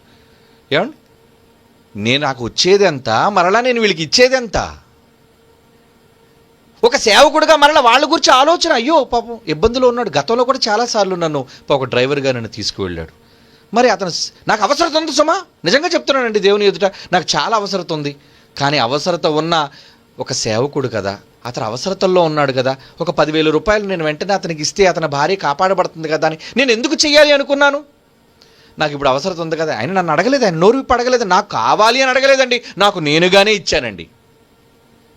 అంటే కొన్ని సందర్భాల్లో నాకు అవసరత ఉన్నా అవసరతను పక్కన పెట్టి ఒక సేవకుడికి డబ్బులు ముందు చూద్దాం, 10,000 అతను అవసరతలు నడుద్దాం, తర్వాత ఆయన సంగతి ఏవో చెప్పచ్చు. ప్లస్కి ఇంకా కొంతవరకు బకాయి ఉందండి, లేదా కొంతమందికి ఇవ్వాల్సిన కొంత బకాయి ఉందండి. కొన్ని పనులు, కొన్ని బాధ్యతలు మా మీద ఉన్నాయండి, అవన్నీ మేము పూర్తి చేయాలండి. ఆ పూర్తి చేస్తున్న వాటిలో ఏమండి ఎందరికో సహాయం, మాకు సహాయం చేయడం కాదండి, ఏమండి మేము చాలామందికి మరలా సహాయం చేస్తాం. ఒక సేవకుడుగా మరలా మేము అందించాలా? అందించక తప్పదు. అలాగని నిజంగా కొన్ని ఇబ్బందికర పరిస్థితులు ఉన్నప్పుడు ఎవరో ఒక దాత ఫోన్ చేస్తారండి, అయ్యా ఇదిగోండి ఈ సహాయాన్ని మీకు అందిస్తున్నాం. ఎప్పుడోనండి, అదిని ఎప్పుడో, ప్రతిసారి ఉండదండి, ప్రతిసారి ఇవ్వరండి. కానీ దేవుడికి తెలుసు, ఈ టైంలో ఇతను అవసరతలో ఉండండి, ఎవరినో పంపుతాడు, అయ్యా ఇదిగోండి ఈ సేవ నిమిత్తం ఇది వాడండి. వాళ్ళు ఒకరో ఇద్దరు ఉంటారంతే. అప్పుడు అనుకుంటా, అమ్మా దేవుడా, ఈ విధంగా నువ్వు కరుణించావా మమ్మల్ని, మా అవసరత తీర్చావా? మీరు నమ్మరండి, ఆ సేవకుడికి ఇలా నేను 10,000 రూపాయలు ఇచ్చేశాను. ఆ ఇచ్చిన మరుసటి రోజండి ఇంకొక ఆయన వచ్చి 10,000 రూపాయలు మరలా ఇచ్చారండి. అతను మిలిటరీలో పనిచేస్తాడు, ఆర్మీలో, ఢిల్లీలో ఉంటాడు ఆయన. అంటే ఏదో 10,000 ఇస్తే మరలా 10,000 వస్తుందని ఆశతో కాదని నేను చెప్పట్లేదు. అంటే ముందు సేవకుడుగా నువ్వు సేవను జరిగించాలి, మరొకరి పట్ల కనికరము చూపించాలి, జాలి దయా నువ్వు కలిగి ఉండాలి. మరి ఇలాంటప్పుడు మేమే జాలి చూపించండి, మా పైన జాలి చూపించేవాళ్ళు ఎవరు? సేవకుడి పైన జాలి చూపించేవాడు ఎవరు? వాళ్ళు మాటలు ఎంత విలువైనవో మీకు తెలుసు. ఆ మాటలు లేకపోతే నిత్య జీవానికి మీకు త్రోవ చూపించేవాళ్ళు ఉండరు. ఏం చేస్తే మీరు పరలోకానికి వెళ్ళాలో, ఎలా బ్రతికితే మీరు పరలోకానికి వెళ్తారో అని సులువులు చెప్పేది మేమే. ఏం చేసి పరలోకాన్ని సులువుగా మీరు సునాయాసంగా కైవసం చేసుకోవాలన్న దాని తాలూకా పూర్తి వివరాలు చెప్పేది మేమే. అలాంటప్పుడు అలాంటి పరిచర్య చేసే ఎందరో నిజమైన స్వార్థపరమైన సేవకులు ఉన్నారే, వాళ్ళ గురించి మీరు ఆలోచిస్తున్నారా? ఏ రోజైనా పౌలు గారి గురించి ఫిలిప్పీలో ఆలోచించారు. ఎన్నాళ్లకు, పాపం ఎంత మంచోడు చూడండి ఆయన మాటల్లో 10వ వచనంలో, ఎన్నాళ్లకు మీరు నల్లా యోచన చేయసాగితున్న ప్రభునందు చూచి మిక్కిలి సంతోషించిదని ఈ విషయంలో మీరు యోచన చేసి ఉంటేనే. పాపం ఎంత మంచోడు చూడండి. అయితే మేము చేయలేదా, ఎంతవరకు మర్చిపోయి పౌలు గారు మీరు అని అనుకుంటారేమోనని ఎంత చక్కగా మాట్లాడుతున్నారు చూడండి. ఆ విషయంలో మీరు యోచన చేసి ఉంటారు, కానీ తగిన సమయము దొరకకపోయాను. మీకు ఇవ్వాలని మనసు మీకు ఉంది, కానీ బ్రదర్స్ మీ దగ్గర డబ్బులు లేవులేండి, నో ప్రాబ్లం అంటే ఎంత చక్కగా వాళ్ళని సవరిస్తున్నాడు చూడండి. ఇవ్వలేదు అని ఆయన వాళ్ళు తప్పు పట్టకుండా, ఎందుకంటే ఇచ్చేవాళ్ళు సుమా, ఇవ్వలేని దొంగలు ఉన్నారు కొరింథీయులటోళ్ళు, ఎవరి దగ్గర ఉంటే తీసుకొని వాళ్ళకెళ్ళి వాక్యం చెప్తున్నారు. వాళ్ళ మార్పు రాలేదు, వాళ్ళ నయా పైసా ఇవ్వరు. అందుకే వాళ్ళ డబ్బులు నేను దొంగిలించాను, నేను దొంగనైపోయాను అంటున్నాడు పౌలు. కానీ ఇక్కడ వీళ్ళు ఇచ్చేవాళ్ళతో అంటున్నాడు, మీరు ఆలోచించారు నా కోసం, కానీ తగిన సమయం దొరకలేదు అని అంటున్నాడు. చూడండి ఎంత మంచి మాట. 11వ వచనం మరలా, నాకు కొదువు కలిగినందున నేను ఎలాగ చెప్పట్లేదు. నేను ఏ స్థితిలో ఉన్నానో, అంటే కొదువు ఉన్నదంటే దీనికి నేను ఏ స్థితిలో ఉన్నానో ఆ స్థితిలోనే సంతృప్తి కలిగి నేర్చుకుని ఉన్నాను. నేర్చుకున్నాడు. లేమిలో ఉంటావు, ఏం చేస్తావు? ఎవరిని అడుగుతావు? ఇవ్వకపోతే ఏం చేస్తావు చెప్పండి. కానీ దేవాది దేవుడు ఉన్నాడే, సువార్త చేయవారు జీవనము సువార్త వలనే చేయాలి అనే నియమాన్ని దేవుడు పెట్టాడే. సేవకుడు తీసుకోవడం తప్ప? అతని సేవను బట్టి, అతని అవసరతను బట్టి. నిజంగా సేవకుడికి ఇచ్చేవాళ్ళు ఎవరైనా ఉంటే, తన అవసరతలన్నీ తీరితే అప్పుడు అతను ఎవరికి చేయి చాపకూడదండి. మరి అతని అవసరతలు తీరలేనప్పుడు, అతనికి అత్యవసరమైన పరిస్థితులు ఉన్నప్పుడు, అతని కుటుంబం బరువు బాధ్యతలు అతనికి ఉన్నప్పుడు అతని మంచి చెడ్డలు ఎవరు చూస్తారు? ఆలోచించాలి. సంఘం ఆలోచించాలి, సభ్యులు ఆలోచించాలి, వాక్యాన్ని వినడానికి పిలిచేవాళ్ళు ప్రతి ఒక్కరూ ఆలోచించాలి. అందరిపైన ఉంది ఈ బాధ్యత. ఏమండి, వింటున్న మీరు ఎన్ని సంవత్సరాలుగా కూర్చొని వింటున్నారు? ఎన్ని సంవత్సరాలుగా కూర్చొని వింటున్నారు? మరి విని దేవునికి ఏం చేస్తున్నారు? సేవకుడి కోసం ఏం చేస్తున్నారు చెప్పండి. మీరు ఏం చేస్తున్నారు? ఈ సంఘంలో ఉన్నవాళ్ళు ఏ రోజు, నేను అలాగని మీరు ఇవ్వాలని నేను చెప్పట్లేదండి, ఈ సంఘంలో ఉన్నవాళ్ళు ఏ రోజు ఎవరో నా దగ్గరికి వచ్చి ఇదిగోండి అయ్యా సేవ కోసం మీరు ఇది వాడండి, ఒక్కరు ఇవ్వలేదండి. ఎందుకు? ఆయనేటండి ప్రసన్నబాబు గారు, సుందరరావు గారు అబ్బాయి, ఆయన దగ్గర బోల్ డబ్బు ఉంటుంది. పొరపాటు, తప్పుగా భావిస్తున్నారు మీరు. ఆయన తండ్రి దగ్గర డబ్బు ఉందా, మేమింకా సేవలో మిగిల్చింది ఆయనకి తీసుకెళ్ళి ఇస్తుంటాం, డాడీ సేవలు ఇది వాడండి. తెలుసా మీకు? మేము సేవ నుంచి వచ్చిన తర్వాత కొంత డబ్బును మిగిల్చి ఆ డబ్బును మళ్ళీ తిరిగి డాడీ సేవ కోసం వాడండి. మరి ఆయన ఏం చేస్తున్నారు? పనులు, బాధ్యతలు. ఒక పక్క దేవుని సేవే చెయ్యాలా, ఒక పక్క కుటుంబాన్నే పోషించాలా? ఇలా ఎందరో ఉన్నారు నిస్వార్థపరమైన సేవకులు. ఏమండి, పాపం జాన్సన్ గారు ఉన్నారు కదండి, పాటల కోసం ఇలా వస్తారండి, అలా పాటలు చేస్తారండి, మళ్ళీ అలా బయలుదేరిపోతారండి, రాత్రికి వస్తారండి, 12, 2, 3 టైంకి వచ్చిన టైం ఉంటుందండి, మళ్ళీ తెల్లవారు 7 గంటలకు మళ్ళీ దగ్గరికి వెళ్ళిపోయే పరిస్థితి ఉందండి. మరి అందరూ ఆయన పిలుస్తున్నారు, తీసుకువెళ్తున్నారు. ఇలా సేవకులు ఎందరో ఉన్నారు. వాళ్ళకు గూర్చి, వాళ్ళ కుటుంబాలను గూర్చి, వాళ్ళ అవసరతలను గూర్చి ఏ రోజైనా ఆలోచిస్తున్నారా? వచ్చేయండి పర్లేదు మీ కారు మీద, ఏమంటే కారు మీద వచ్చేయండి, అనేక కారు ఉంది కదండి. ఒకళ్ళు నువ్వే కారు పెడితే ఎంత అవుతుంది? నీ ఊరికి కారు రావడానికి ఎంత అవుద్ది? ట్యాక్సీ పెడితే ఎంత అవుద్ది? అంటే కారు ఆయనది, పెట్రోల్ డబ్బులు నువ్వు ఇస్తావు. అంటే కారు అరిగిపోయినా పని, మరి కారు టైర్లు అరిగిపోతుంటాయి, రేపు పొద్దున్న టైర్ మార్చాలని ఒక్కొక్క టైర్ 15,000 నువ్వు ఇస్తావా? ఏమండి, ఇవన్నీ ఆలోచించరు. సేవకుడికి ఎన్ని కష్టాలు ఉన్నాయి, ఇబ్బందులు ఉన్నాయి. పాపం ఆయన డ్రైవ్ చేసుకుంటూ వెళ్ళిపోతుంటాడు చాలా సందర్భాల్లో. మరి డ్రైవర్ని పెట్టుకుంటే ఎంత అవుద్ది? దేవుని పిల్లలారా, నిజమైన సంఘం సేవకును గూర్చి ఆలోచించేదే ఉండాలి. ఎందుకంటే వారు విలువ పెట్టి కొనబడిన వారు, వాళ్ళ మాటలు విలువైనవి. ప్రపంచంలో ఎక్కడ దొరకవు ఆ మాటలు. ప్రపంచంలో అన్ని డిగ్రీల కన్నా విలువైన డిగ్రీ, ప్రపంచంలో అన్ని పదవుల కన్నా ఉన్నతమైన పదవి, పరిచర్య చేసే సేవకుని పదవి, మరో లోకానికి విద్య నేర్పించే ఉపాధ్యాయుని పదవి. ఆ లోకంలో నువ్వు ఏ స్థాయిలో ఉండాలన్నా ఉపాధ్యాయుడు బట్టి ఉండదు. టీచర్ మంచోడు అనుకోండి, స్టూడెంట్ గొప్పగా ఉంటాడు. టీచర్ ఒక బెకార్ అనుకోండి, ఆడికేం రాదు, నీకేం నేర్పిస్తాడు? మంచి గురువు ఎవరో ఎంచుకుని వెళ్ళాలి. పాపం ఏకలవుడు వెళ్ళాడు గురువు దగ్గరికి, అయ్యా నాకు నేర్పించరా, పోరా తక్కువ కులవాడు బడిబో అన్నాడట. కానీ స్వయం కృషితో నేర్చుకున్నాడండి. కానీ ఎలాంటి గురువాడు? ఎలాంటి గురువు? విలువ విద్యంతా చూసిన తర్వాత రే నీ బొట్టం వెళ్ళి ఇచ్చిరా శిష్య అని అడిగాడట. పాపం కోసి ఇచ్చేసారటండి, విద్య అంతా తీసేసుకున్నాడండి. అలాంటి గురువులను ఎంచుకోకండి, అలాంటి ఉపాధ్యాయులు ఎంచుకోకండి. సబ్జెక్ట్ ఉన్న ఉపాధ్యాయుడు ఎవడు? సబ్జెక్టు నేర్పించేది ఎవడు? బైబిల్ను బాగా గొప్పగా చెప్పేది ఎవడు? అలాంటి వాడిని గురించి ఆలోచించాలి. సంఘములు లైవ్లో వింటున్నారు ఎంతోమంది. ఎంతమంది ఆలోచిస్తున్నారు? ఎవరి కోసం ఆలోచిస్తున్నారు? ఎంతమంది సేవకుల కోసం ఆలోచిస్తున్నారు? మేమండి లోకల్ కదండి, మా సేవకుడినే చూసుకుంటాం మేము. కానీ ఇంకా ఎందరో సేవకులు ఉన్నారే, ఎందరో గొప్పగా పరిచర్యలు చేస్తున్న వారు ఉన్నారే, ఎందరో ఎన్నెన్నో అవసరతల్లో ఉన్నారే. వాళ్ళందరి గురించి ఏ రోజైనా నువ్వు తెలుసుకోగలుగుతున్నావా? ఆలోచించండి. కానీ పౌలు అంటున్నాడండి, సువార్త ప్రకటించేవారు సువార్త వలన జీవించాలని నియమం ప్రభు పెట్టాడు. తీసుకుంటే తప్పేంటి? తీసుకుంటే తప్పేంటి? అవసరతను బట్టి. నా దగ్గర ఉండి నేను చేయి చాపితే తప్పు, నా దగ్గర ఉండి నా అవసరతలు తీరి నేను చేయి చాపితే తప్పు. కానీ నిజంగా నాకు వేరే ఆధారం ఏమీ లేనప్పుడు, వేరే ఉద్యోగం ఏమీ లేనప్పుడు, ఏమంటే నాకు డేరాలు కొట్టడం రాదండి, నేను ఏం చేయగలను ఇప్పుడు పని? ఏమంటే నాకు డేరాలు కొట్టడం రాదు. అలాగని ఎక్కడైనా దగ్గర నేను ఉంటే ఇంక రాష్ట్రం అంతా, జిల్లాలన్నీ ఎక్కడ నేను పర్యటించగలను చెప్పండి? కనుక ఇవన్నీ ఉంటాయి, సేవకుని మధులు ఇవన్నీ ఉంటాయి.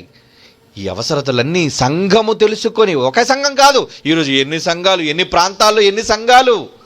ఏమంటే పౌలు గారు పోషించినప్పుడు మరి పేతురు గారు ఉన్నారు, తర్వాత అపోస్తలులు ఉన్నారు, చాలామంది. ఈరోజు ఎన్ని సంఘాలుగా ఉన్న వీళ్ళు ఏంటండి మీ నాయకుల కోసం, మీ సేవకుల కోసం మంచి మంచి విషయాలు చెప్పే వాళ్ళ గురించి మీరేం ఆలోచిస్తున్నారు చెప్పండి?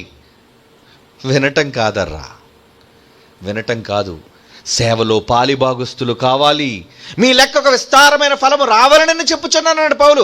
ఈవిని అపేక్షించి కాదు, మీరు ఇస్తే డబ్బులు ద్వారా జోబులు నింపుకోవడానికి కాదంటున్నాడు పౌలు. మీ లెక్క, మీరిచ్చే ప్రతి మనీ దానికి విస్తారమైన ఫలం, అంటే సేవకుడు నిజమైన సేవకుడికి ఇస్తే విస్తారమైన ఫలం మీకు దక్కుతుంది. మీరు తిరిగినట్టే. గంటలు గంటల ప్రయాణం అండి, రాత్రి పగలు ప్రయాణం అండి.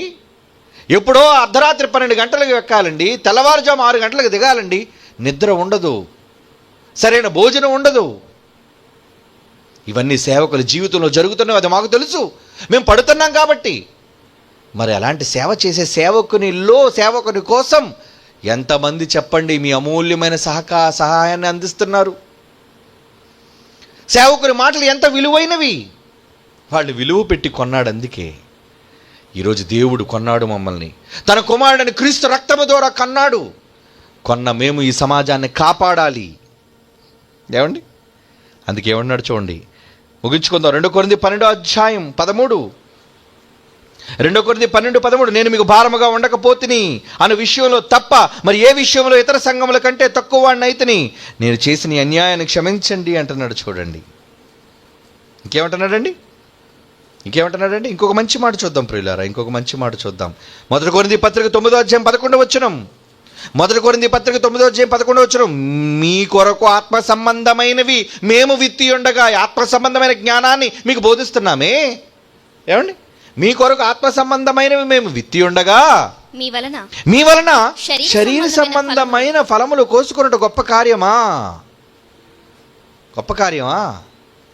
మీకు ఆత్మ సంబంధమైన చెబుతున్నాం, మీ ఆత్మ నిత్యము జీవించే మహాజ్ఞానాన్ని చెబుతున్నాం. అన్నం పెట్టలేరు, అవసరాలు తీర్చలేరు. ఆలయ కృత్యములు జరిగించేవాడు 13వ వచనం అండి. ఏమండి? ఆలయ కృత్యములు జరిగించేవాడు ఆలయం వలన జీవనం చేయుచున్నారని అనే మాట మీకు తెలియదా అంటున్నాడు. చూడండి 13వ వచనంలో. 7వ వచనం, ఎవడైనను 8వ వచనం, కొరింథీయులకు రాసిన మొదటి పత్రిక 9:8. ఈ మాటలు లోకాచారములను బట్టి చెప్పుచున్నవా? ధర్మశాస్త్రం కూడా వీటిని చెప్పుచున్నదా? ధర్మశాస్త్రం ఏం చెప్పింది ఆ రోజు? కళ్ళము త్రొక్కుచున్న ఎద్దు మూతికి చిక్కం పెట్టొద్దు, కష్టపడుతున్నది, తినివ్వండి. 10వ వచనం, కేవలం మన కొరకు దేవుడు ఎడ్ల కొరకు చెబుతున్నాడు. ఏంటి కళ్ళ తొక్కుతున్న ఎద్దును చిక్కం పెట్టొద్దనంటే ఎడ్ల కోసం ఆలోచిస్తున్నాడా? కాదు, కేవలం మన కొరకు దీన్ని మన కోసం, సేవకుల కోసం చెబుతున్నాడు. సేవకుల కోసం చెబుతున్నాడు దీనిని. అవును మన కొరకే కదా ఈ మాటలు రాయబడినవి.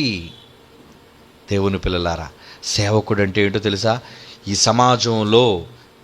ఈ సమాజంలో ఉన్నతమైన దైవ విద్యను నేర్పించి మేము పరలోకానికి తీసుకొని వెళ్ళే వన్ అండ్ ఓన్లీ ఆయనేనండి, ప్రీచర్. సేవకుడు, ప్రొఫెసర్, ఉపాధ్యాయుడు. ఆయన చెబితేనే మీరు జ్ఞానం నేర్చుకోవాలి. అది ఉన్నతమైన జ్ఞానం అయితే మీరు ఖచ్చితంగా పరలోకానికి వెళతారు. ఏమండి?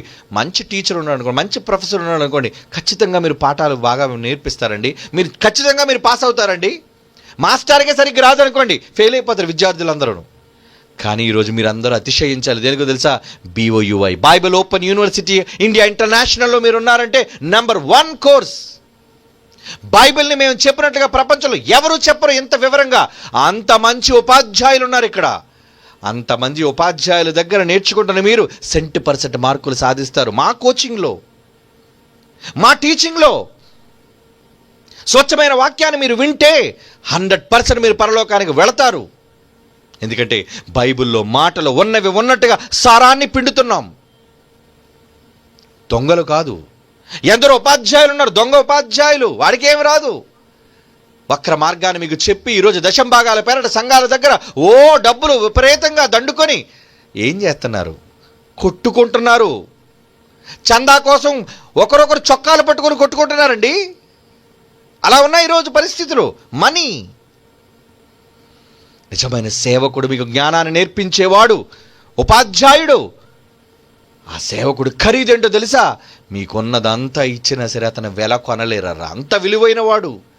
అతను చెప్పే మాటలు అంత విలువైనవి కనుక, అతని దగ్గర మీరు నేర్చుకుంటేనే మీరు పరలోకానికి అర్హత సంపాదించుతారు కనుక. ఏమంటే కొన్ని సందర్భాల్లో ఐఏఎస్ ఇక్కడే చేయాలండి కోచింగ్ అంటారు. ఎందుకు?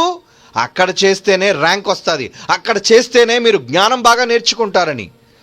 అలాంటి one and only centre Bible open university. ఇక్కడ మీరు జ్ఞానాన్ని నేర్చుకుంటే ఖచ్చితంగా పరలోకాన్ని సాధించగలరు. అలాంటి సేవకులు ఇక్కడ ఉన్నారు. అలాంటి సేవకులను తయారు చేస్తుంది ఈ బైబిల్ విశ్వవిద్యాలయం. కనుక విలువ పెట్టి కొనబడిన సేవకుని ఖరీదును తెలుసుకోండర్రా. వారి కష్టాలను తెలుసుకోండి, వారి అవసరతలు తెలుసుకోండి. వాడు ఉంటేనే మీకు నిత్య జీవం, వాడు నేర్పిస్తేనే పరలోక మార్గ ప్రవేశం. మీకు మీరు చదువుకుంటే వచ్చే చదువులు కావివి. ఏది ప్రకటన గ్రంథం మీకు మీరు చదివేసి అర్థం చెప్పండి. హెచ్కేల్ గ్రంథం మీకు మీరు చదివి అర్థం చెప్పండి. యోవేల్ గ్రంథం మీరు చదివి మీకు అర్థం చెప్పండి. ఏం తెలుసు మీకు? బైబిల్లో దేవుని అనుభవ జ్ఞానంతో కూడిన దేవుడు ప్రసాదించవలసిన జ్ఞానం, దేవుడు ఇవ్వవలసిన అనుగ్రహం ఉండాలి. దేవుడు బయలుపరిస్తేనే కానీ రాదు సబ్జెక్ట్.